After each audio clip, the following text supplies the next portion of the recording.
ഞാനിപ്പോ എന്താ ചെയ്യേണ്ടത്? മഹേന്ദ്രൻ, ഞാനിപ്പോ എന്താ ചെയ്യേണ്ടതെന്ന്? താൻ ഇനി ഒന്നും ചെയ്യണ്ട, ഞാൻ ചെയ്തോളാം എല്ലാം.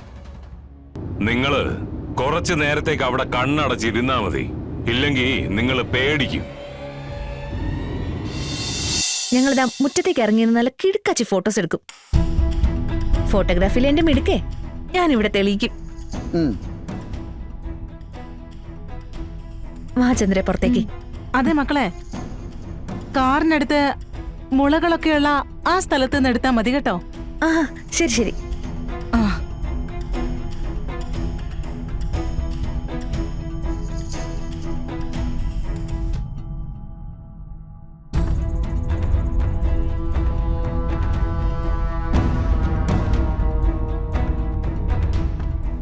അല്ല, മഹേന്ദ്ര സാറിനൊന്ന് വിളിച്ചു നോക്കൂ. അടുത്തെവിടെയെങ്കിലും ഉണ്ടെങ്കിൽ കണ്ടിട്ട് പോവാല്ലോ. ആ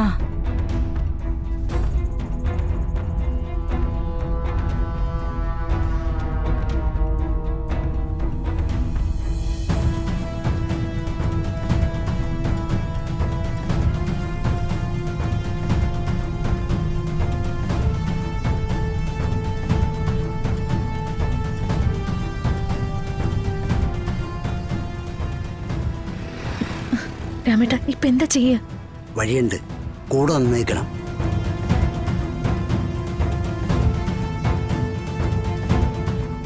അയ്യോ, പാമ്പ്!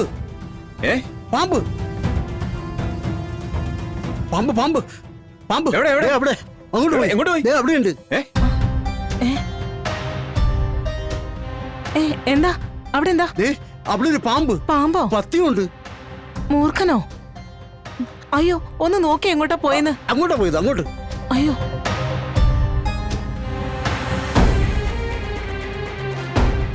അവരിപ്പോ അങ്ങോട്ട് പോയി. നിങ്ങൾ പെട്ടെന്ന് വണ്ടി കയറി.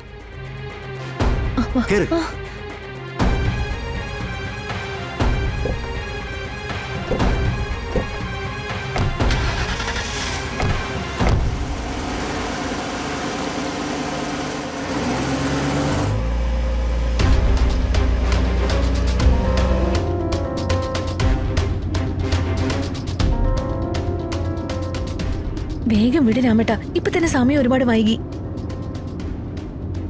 ടെൻഷനൊന്നുമില്ലല്ലോ? ഇപ്പൊ വീട്ടിലൊക്കെ അറിഞ്ഞിട്ടുണ്ടാവല്ലേ? അതൊന്നും ഇപ്പൊ ചിന്തിക്കണ്ട. രജിസ്റ്റർ മാരേജ് കഴിഞ്ഞാൽ പിന്നെ പ്രശ്നമൊന്നുമില്ലല്ലോ.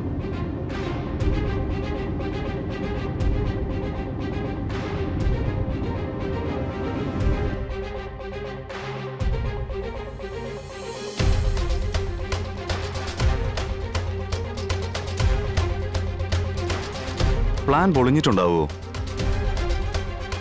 സിംഹക്കൂട്ടിന്ന് വേണം ആളെ ഇറക്കിക്കൊണ്ട് വരാൻ. അവരവിടെ നിന്ന് പോന്നൂന്നാ പറഞ്ഞത്. വഴിയിലുണ്ടാവുന്ന തടസ്സങ്ങൾ മാത്രമേ ഉള്ളൂ. ഒന്നുകൂടെ ഒന്ന് വിളിച്ചു നോക്കി. അല്ല, എത്തേണ്ട സമയം കഴിഞ്ഞോണ്ടാ.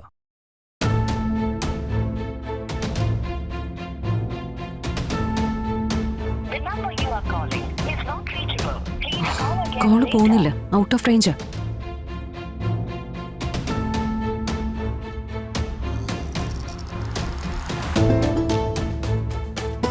അതെ, കാര്യങ്ങളൊക്കെ സെറ്റല്ലേ?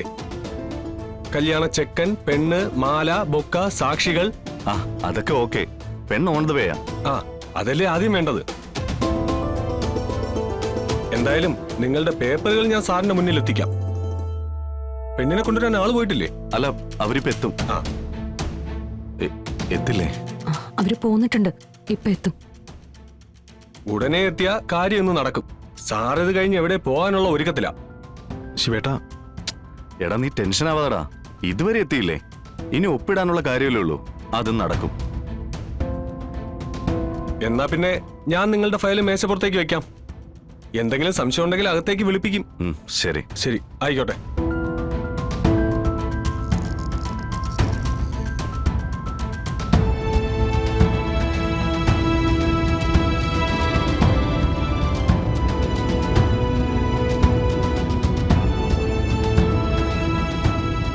രാമേട്ടാ, സമയം പറഞ്ഞ സമയത്തിന് നിങ്ങൾ അവിടെ എത്തിച്ചാ പോരെ? ആ, അത് മതി.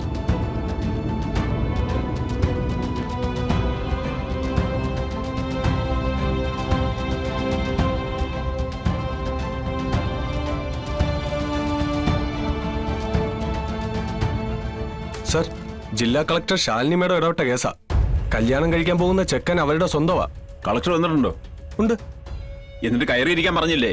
പറഞ്ഞതാ, പെണ്ണ് വരുന്നത് നോക്കി പുറത്തേക്കുക. നാളെ സോഷ്യൽ മീഡിയയിൽ വാർത്തയാവോടൂ കളക്ടറെ അപമാനിച്ചെന്നും പറഞ്ഞ്.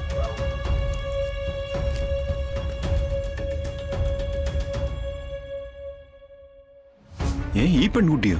സാർ അറിയൂ? മാണിക്കോത്ത് മഹേന്ദ്രൻ. കർത്താവേ, അത് തന്നെ.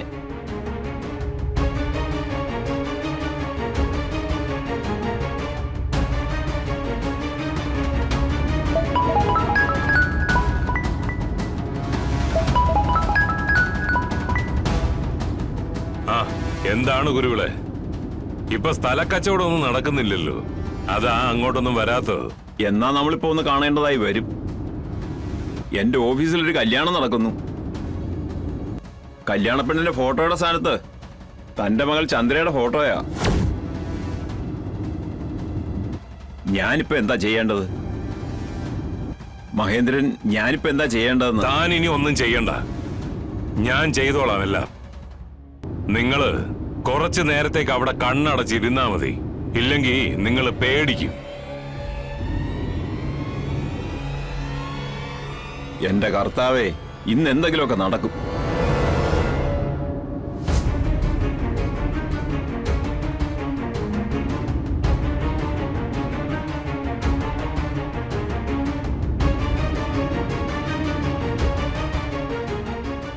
സ്വാമി ഒന്നും പറഞ്ഞില്ല. വിഷ്ണുവിന്റെ ചിതാഭസ്മം പാപനാശിനിയിൽ ഒഴുക്കണമല്ലേ? അതെ. എന്തിനാ അങ്ങനെ ചെയ്യുന്നതെന്ന് ചിന്തിച്ചിട്ടുണ്ടോ? മരിച്ച ആത്മാവിന് മോക്ഷം കിട്ടാൻ. എന്താണ് മോക്ഷം?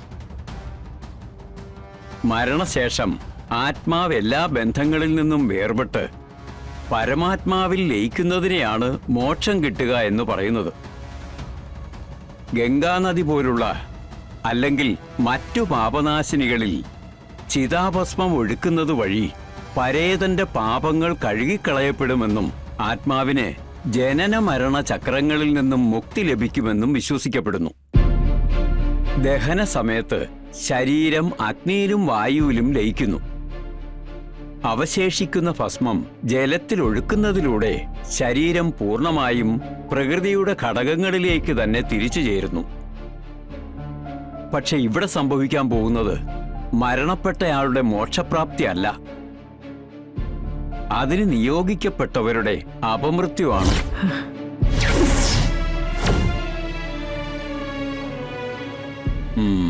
നിമിത്തശാസ്ത്രപ്രകാരം അപശകുനമാണല്ലോ കാണുന്നത്. എന്താ? ചിതാഭസ്മം നിമഞ്ജനം ചെയ്യാൻ ആരൊക്കെ പോകുന്നെന്നാ പറഞ്ഞത്? വിഷ്ണുവിന്റെ ഭാര്യ, ഒപ്പം കൂടെ പോകുന്നത് വിഷ്ണുവിന്റെ ഹൃദയം സ്വീകരിച്ച ആളും. ഇതൊരിക്കലും നടക്കരുത്.